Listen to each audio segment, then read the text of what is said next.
అడవి పంది ముఖంతో ఆక్రోషంగా కనబడతారు కాబట్టి కొందరు అమ్మవారిని పూజించడానికి భయపడుతూ ఉంటారు. వరాహ అవతారంలో కూడా విష్ణువు సాధారణ పంది ముఖంతో కాకుండా అడవి పంది రూపాన్ని ధరించారు.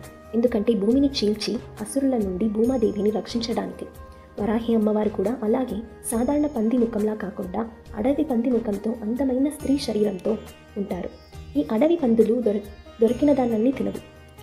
భూమిని చీల్చి అందులో దొరికి వాటిని మాత్రమే తింటుంది. అలాగే అమ్మవారు కూడా మన కష్టాన్ని పైపైన తీర్చకుండా లోతుగా వెళ్ళి దాని మూల కారణాన్ని తెలుసుకొని మన కష్టాన్ని, మన సమస్యల్ని తీరుస్తారు.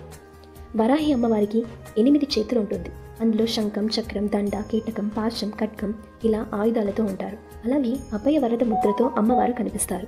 తన ఆయుధాలతో శత్రువులను ఓడించి వ్యవసాయాన్ని మంచిగా జరిగేలా చూస్తారు.